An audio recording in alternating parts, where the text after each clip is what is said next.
Welcome to the Real Estate Investing Club. This is the place everyday real estate investors gather to share their best stories, biggest insights, and favorite tactics to grow a portfolio of cash flowing properties in today's market. Here's your host, Gabe Peterson.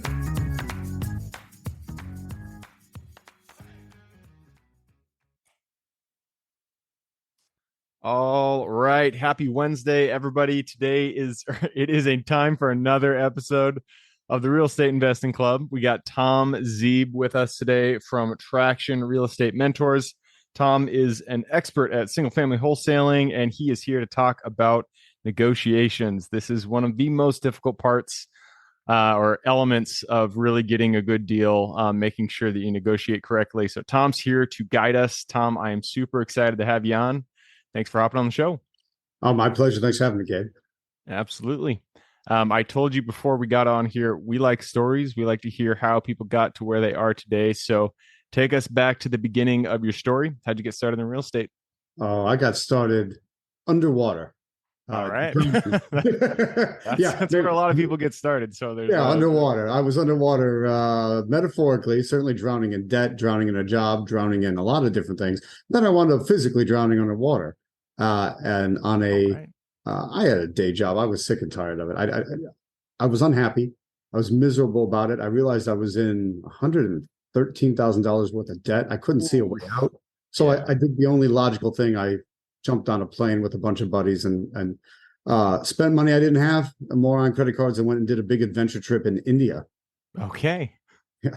And as one does. And we went whitewater rafting, and I couldn't stay on the raft either. And I wound up underwater and darn near drowned. And during that time that I was unable to breathe, I actually, instead of being more worried about dying, I was just mad. I was angry. I hadn't done anything. All I did was go into debt. And so I swore to myself, things are going to be different. I'm finally going to become the kind of person I want to become. There's an entrepreneur in here. I got to do it. I got to follow it. The thing was, I had no freaking clue how to do it. So I obviously came up out of the water. I got back home. I was still stuck with the job, still stuck with the debt, still stuck with no way forward. But then that all turned around when I read Rich Dad Poor Dad. Rich Dad Poor Dad. Everybody gets to start with Rich Dad Poor Dad. Love exactly. That. It's amazing. I'm the same way. That's how I got started too. So, that sucks. What did you say? It was $113,000 in debt? Yeah. I didn't think they were going to give me that big of a raise at work. Probably not. But I can totally relate. I've been in debt myself. And especially when you don't have the ability or you just don't see a path forward, having that much debt can feel crushing. Like, it just can feel like there absolutely is no way you can get out of it. There's no point in even trying. I'm not sure mathematically there is. I had missed a couple payments on some of the credit cards, and they raised the rate to 26, 27, 28%. You can't mathematically get out of that. Yeah, especially if you're in like a W-2 job where you're not going to be seeing a huge increase in your pay rate going forward. So I can relate to that. I'm sure a lot of people listening can relate to how crushing that feels. But you used real estate. You read Rich Dad Poor Dad. That was your way out. So take us from that point. How'd you get to where you are right now? Well, it wasn't smooth selling at first. I bought a 6-unit building as my first deal. Wanted with a bunch of professional tenants. One of them smashed my sister's head into the wall when she was trying to collect some rent. Wait, real quick. I'm jumping in. You bought a 6-unit building. That's not, those are generally, you can't just go out there and buy it with $116,000 in debt or however much you have. That's quite a bit. Yeah, except this was over 20 years ago. So all I needed to be able to do was fog a mirror, and they were throwing mortgages at everybody. Gotcha. Okay. Gabe, I can't imagine why there was a big meltdown in 2008. I might have had something to do with it. They were giving mortgages to unqualified people like me. Gotcha. Okay. All right. Keep going. So once as the dust was settling from that, I said, man, all I'm doing is I keep getting my teeth kicked in. There's got to be a better way. And I accidentally wound up wholesaling a property. I had a property under contract that I was going to rehab because I still didn't see any more sophisticated way out. And luckily, another investor walked up to me at a real estate investment association meeting and said, I want to buy that property from you. And he paid me almost $23,000, like 22.8 to take it off my hands. I went, well, this is great. So what did I do? I marketed, I negotiated, put it under contract, and that's it. And then I moved on. And I thought, what if I just focus on that? Because I like marketing and I love negotiation. And it was when I really started focusing on negotiation that everything changed. I was just able to do more and more deals. At the beginning, I focused on wholesaling, but over time, I do rehabs, I do buy and hold. Once I got over the scar tissue left from the 6 unit, and it's been great. And so what I wind up with, if I negotiate the deal right, I get my choice of exit strategy. I can choose to do any exit strategy: commercial, Airbnb, rehab, buy and hold, wholesale, any of it. The key is making sure you negotiate a great deal. Yep. Yeah, and I could not agree more. In fact, I think that's the best way to negotiate any deal, is thinking that all the strategies have to work. Like, I have to be able to wholesale it, I have to be able to buy and hold it, because when you do that, then you have multiple ways to actually exit the deal, and you're less likely to let it fall through. So Yes. 23,000 for your first wholesale, that's actually really good. I feel like the majority of people, when they get started in wholesaling, 5,000 is the number that everybody lands on. My first deal, I made $5,000. Everybody starts at 5,000 and it goes up from there. So I'm sure you were happy with that $23,000 check. Oh, I was thrilled. Yeah, I tell my students, go for a minimum of 5. Don't go less than that. And then depending where you are in the country, your average is going to be higher.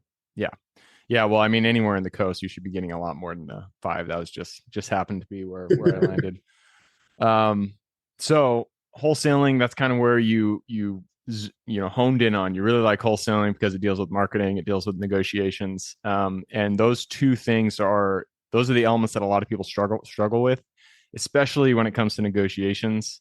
I know myself, with single family, I like commercial a lot better because it's a little bit, you're dealing with a business owner, but with single family, it's its own ball game. It's much more difficult to negotiate with a single family owner. So take us through your strategy. What do you use? Like, what are your principles, your philosophy when it comes to negotiating with sellers?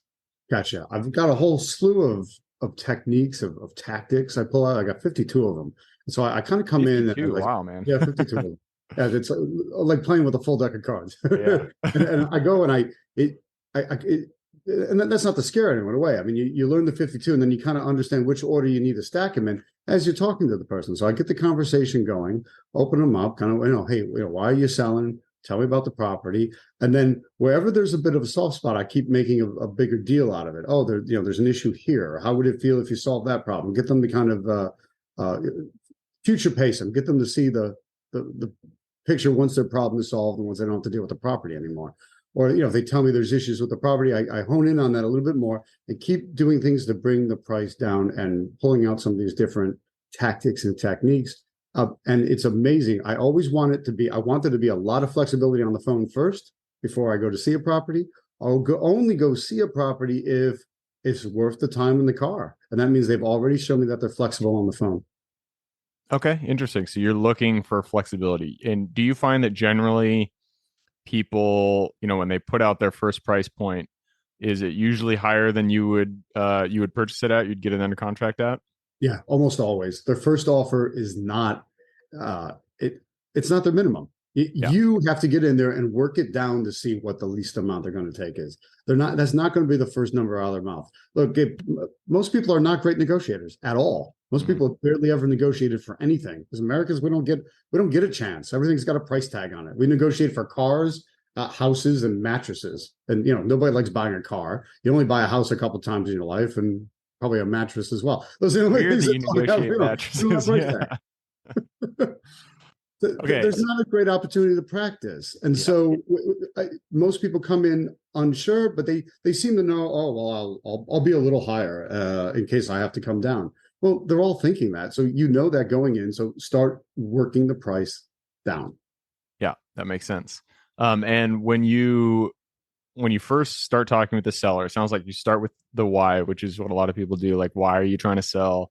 Really understanding where their pain points are. Do you wait for the seller to give you a price first, or do you hear all their whys, all the issues with the property, and then be like, wow, this is the most I can offer it? It's an excellent question. I will always ask them, how much are you asking for the property? And then no matter what they say, I kind of flinch and make a big deal out of it. Wow, yikes, that much? However, some people, they don't want to answer the question. And that's where I know a lot of people run into issues like, oh, I asked the price, they won't tell me. Well, if they're not going to tell you, so they think they're a little bit negotiation savvy, they don't want to be the first one to say a price because the first one loses, fine. Then just go super low. You can make it a first offer, but make sure it's super low, because the last thing you would want is to make a low offer or an offer you think is low and have them say yes. If they say yes to your first offer, what's the first thought in your head? I didn't go low enough. Exactly. I didn't go low enough. And then you'll forever wonder. You're going to lie awake at night wondering how much lower they would have gone. That's an awful spot to be. So always go a little bit lower than you think, because you do not want them saying yes to you on the first offer. You want to see how they react and then let them bring you up. Because when they bring you up to quote unquote their price, then they feel like they won. And that's important, to let them feel like they won. Yeah. Yeah. I think that kind of the tug and pull of negotiations is always interesting, because you're right. If somebody accepts my first offer that I give them, I always wonder, like, was that the right offer? And I'm especially with commercial, I'm the guy that kind of tends to do the underwriting, come up with a number in my mind, and just be like, just offer that number because this is what makes sense in terms of our number. And I don't usually go lower than that. But I do feel like it would benefit the negotiation process to start maybe 10% lower than what I come in at, so they can go up higher. Because you're right, it is weird that our minds just work that way. We if our first offer is accepted, we just think it's a bad deal, regardless of what that offer was. It feels like a bad deal to us. It feels like a bad deal. And Gabe, if you think about it, if you're accepting their first offer, then they're getting those thoughts in their head. They're wondering how much more. So it's kind of a two-way street. You need to do the negotiation dance to lock them in and lock them in right, and to take any doubt out of their mind, because you don't want the deal falling apart later because you jump too fast. Yeah. How about, and this is something that I try to avoid myself, but it does happen sometimes when you have to renegotiate. So you've negotiated the price, you think you have a good deal, you go and you do your due diligence, and oh shit, there is, I don't know, a sinkhole in the middle of the property. Who knows? There's some problem with the property that makes the value less. Generally, sellers aren't going to be like, oh yeah, of course, I'll reduce the price. So how do you approach renegotiating when you do find something that does reduce the value in your mind? Yeah, that's always uncomfortable, right? You said yes, you shook hands, so to speak, you agreed on a number, you have it under contract. Now you're going back and trying to say, well, things have changed. But you got to go in and explain why things have changed. So usually what I'll do is I'll go back, particularly if I'm wholesaling, I know that no one else wants it at that price, which is a clear sign to me, if I was going to buy it to rehab it or buy it to hang on to it as a rental, that it's not good for me either. If I can't convince anyone else, then it's not good for me. So I need to renegotiate it.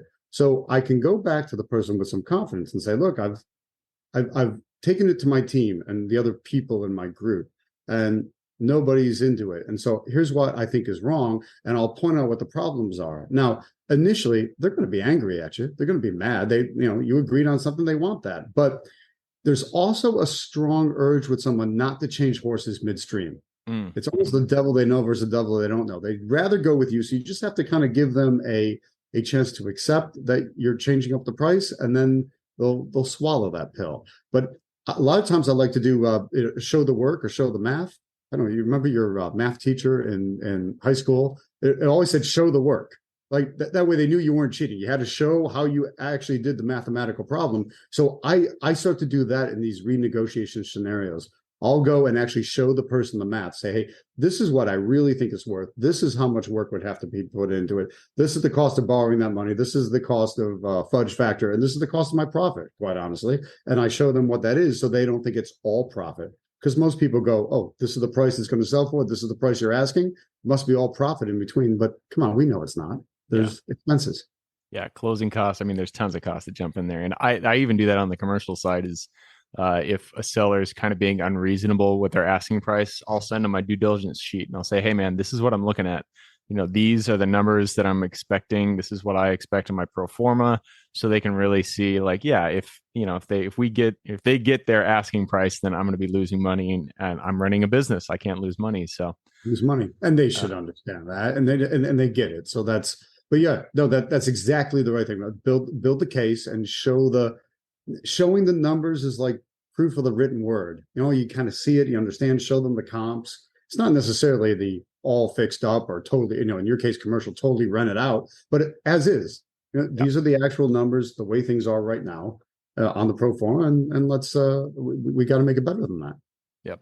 Yeah, and I like you said, people don't like to change horses midstream. I found that to be true myself. Like once you really start negotiating and getting into the details with a seller, they generally like to stick with you, even if there are other people coming at them. They don't want to redo all this work with somebody else. And so that you said that, it kind of rang a bell in my head. I've seen that in myself too. So let's talk about just wholesaling itself. A lot of people there's pushback when they hear that there's other parties coming in to actually, there's a different LLC buying the property. There's a different name on the closing documents. How do you deal with the fact that you are wholesaling the property? Yeah, I don't hide the fact, and yet I don't have to go on and on trying to explain it ad nauseum. I mean, most people do a couple of deals in their life. So to try to get into the weeds about how it works, I would explain it this way. Let's say I found a good multi-unit property and you were going to buy it. I'd walk in, I'd say, hey, this is my partner, Gabe. He's going to be handling the management and the renovation of the property, and he's also bringing the money to the table. So today we're closing in Gabe's name. Makes sense. When they say, oh, nice to meet you, Gabe, that's great. And then they look at the settlement sheet and say, how much am I making? All my problems solved. They just go back to only caring about themselves. They don't particularly care about that little movement of, oh, there's an assignment in there. If they ask it, that assignment is one of the ways we take money out of the deal so we can keep getting more and more, which is 100% true. I'm describing wholesaling. Yeah, we're taking money out of the deal to pay me so I can continually go and find more for you. Yeah, I agree, and it's something that I've run into the past. Is just especially on the smaller property side. If it's a mom and pop owner, they'll see the settlement statement, they'll see an assignment fee, and they'll be like, "Wait a second, what is that?"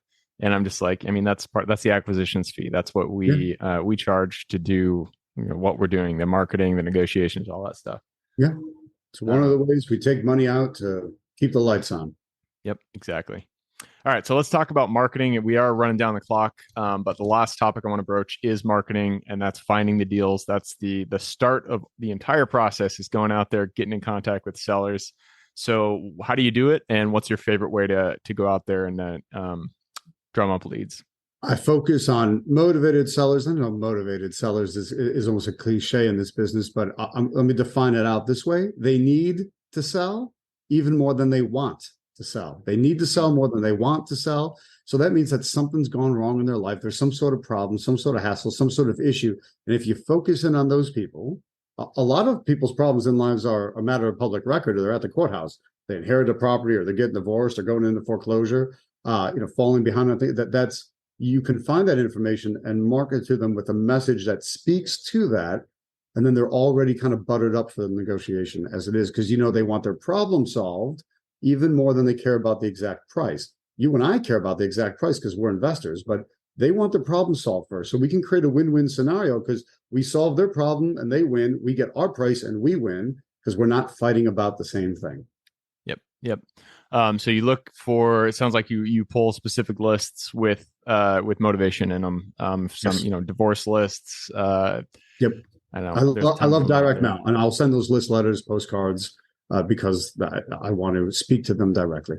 Okay, so direct mail, that's your main form of marketing, is just sending out mailers. Yes. Cool. All right.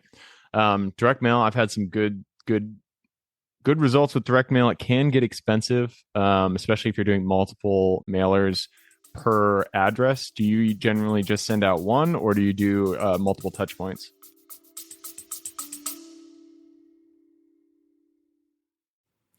Before we continue on with today's guest, I want to tell you guys about a community I'm launching on School to help investors like yourself grow your own portfolio. In this community, you'll get access to all the docs I use, all the systems I've built, everything I've used to grow my own portfolio, as well as instructions and guidance on how to get out there and find great deals, how to finance those deals, and then how to manage them for great returns. Since we're just launching it, the price will be set at a measly $20 per month, and whatever price you join at is the price you'll have for life. We will be increasing the price as the group grows, so if you're at all interested in growing your portfolio along other investors, now is the time to join. I will put the link somewhere in the bio or on our podcast website at therealestateinvestingclub.com, so if you are interested, head on over there. With that said, let's get back to the podcast. Oh, there's a repetition process to it. So it's multiple, depending on the list. Sometimes it's monthly, sometimes it's quarterly. Couple scenarios, I have to go weekly. If the state has a fast foreclosure process, I have to go weekly for a while. So I tweak that repetition cycle to match how fast things need to be done. And the marketing is all about the repetition. If you don't do the repetition, you're not going to get the results. Yep. It's that 7 touch point thing. You got to get in front of people 7 times before they actually connect with you. Yeah. And then they'll swear they've never heard from you before, but you'll know it's just, but for whatever reason, that 7th time is magic. Yep. All right, man. That does wrap it up for this first section. It's time for the quick question round. Are you ready? Shoot. Let's do it. Starts with books or any form of education. Give me 2 recommendations, one for general life wisdom, one for real estate. Let's see. Let me go real estate first.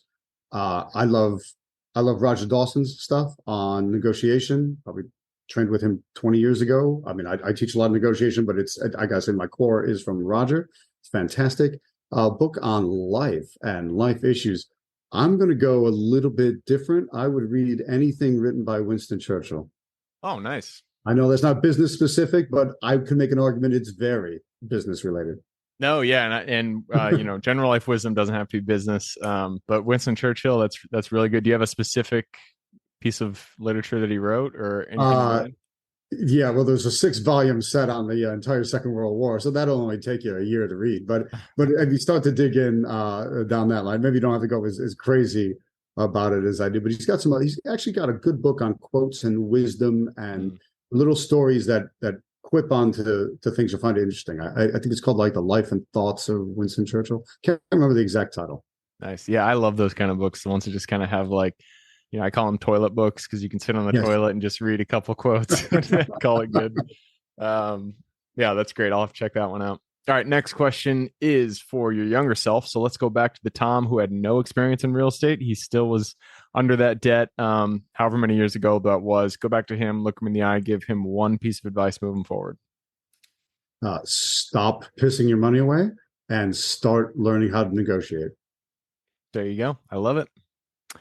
All right, next question is about your business. The first 3 positions we hire form the foundation of our business. So what were they, and would you do it differently if you did it again today? Interesting. I keep a very lean operation. I mean, my business it's me, my wife, and a bunch of virtual assistants that are contractors. Okay. So I don't personally want any employees. Because I don't want the burden. I talk to a lot of business owners, and the number one thing that seems to drive them crazy are employees. So I've always avoided it. I would get some sort of personal assistant. It's easy with a virtual admin of some sort that can help lift the burden. Certainly, if you can't keep up on the technical stuff, and I mean, I used to be good at it, but I guess my skills are fading as tech keeps changing. So I made sure I hired a tech team as well. So it's again virtual assistants, but tech focused on that.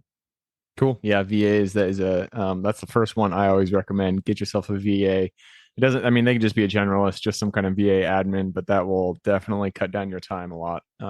Huge.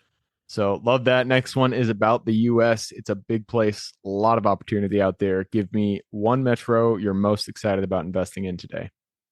One metro area, Tampa, Sarasota, kind of west coast of Florida. Yep. I'm excited about the numbers. I see the patterns. I live in that area now for the last 2+ years. Previously, I was in Washington, D.C. for 24 years, and I'm seeing the same kind of pattern happening now that I saw years ago in D.C. when there was a massive increase. So if you're buying also for the long-term appreciation and kind of escalation of everything, I think that's a great market.